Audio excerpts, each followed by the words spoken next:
महबूब फरमाते हुब्बुल औलाद,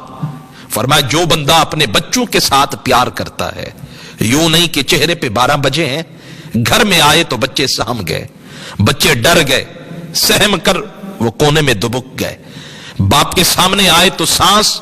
वो भी बड़ी मुश्किल से आ रही है, बच्चे डर जाते हैं माँ बाप से। महबूब कायनात सल्लल्लाहु अलैहि वसल्लम फरमाते हैं जिस नबी का तुम कलमा पढ़ते हो वो तुम्हारी तरबियत यूं करते हैं, हुब्बुल औलाद, अपनी औलाद से मोहब्बत करो। और ये औलाद से जो मोहब्बत करने का ये अमल है ना,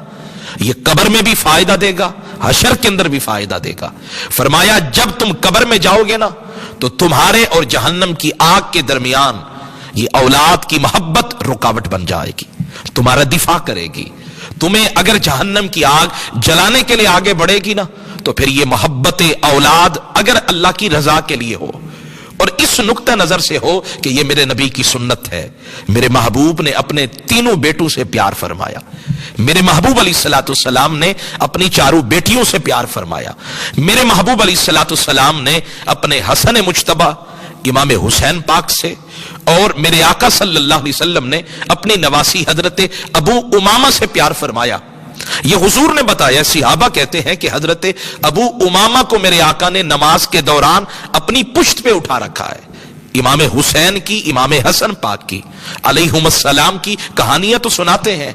हजरत अबू उमामा की कहानी भी सुनाए तो महबूब फरमाते हैं ये मोहब्बत औलाद कब्र के अंदर भी काम आएगी, हशर के अंदर भी। दूसरा नुक्ता इससे भी ज्यादा अहम है, वकरामातिहिम जवाजुन अलस्सिरात, माँ बाप बच्चों को खिलाते भी हैं,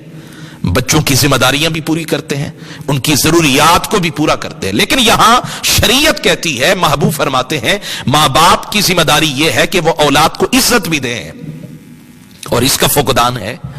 ये चीज नजर नहीं आती है, वो चाहे मैं हूं या कोई और माँ बाप हो, हम अपनी औलाद को इज्जत नहीं देते हैं, जिसकी वजह से वो माशरे के अंदर कॉन्फिडेंस, वो इज्जत और वो एहतराम और वो एतमाद के साथ खड़ा नहीं हो पाता। यानी अगर बच्चे से गलती हो गई तो अब माँ बाप की जिम्मेदारी है कि बजाय इसके कि वो सबके सामने उसको शर्मिंदा करें, उसको रुसवा करें, उसको तन्हाई में बिठाकर उसको मारना है मारें, सजा देनी है दें, लेकिन लोगों के सामने उसे गिराएं नहीं। लोगों के सामने उसकी तहकीर करेंगे तो उसमें बगावत के जज्बात जन्म लेंगे, वो तुम्हारे खिलाफ बगावत के जब जज्बात जन्म लेंगे तो वो बच्चा तुम्हारी बात कभी दिल से तस्लीम नहीं करेगा। तो रहमत कायनात ने कितने हसीन अंदाज में उम्मत के माँ बाप की तरबियत फरमाई। फरमाया वकरामातिहिम जवाजुन अलस्सिरात, खिलौने भी खरीद करके दिए, बच्चे को कपड़े भी खरीद करके दिए, उसके स्कूल की फीसें भी अदा की है, सारी जिम्मेदारियां अदा करते हुए एक बात भूल गए कि अपने बच्चे को इज्जत देनी है। और जो अपने बच्चों को इज्जत देते हैं वही बच्चे आने वाले वक्त के अंदर अपने माँ बाप का सर फखर से बुलंद करते हैं। और तीसरी चीज माँ बाप की जिम्मेदारियों के हवाले से महबूब फरमाते वल अक्लु माहुम बराअतुम मिनन नार,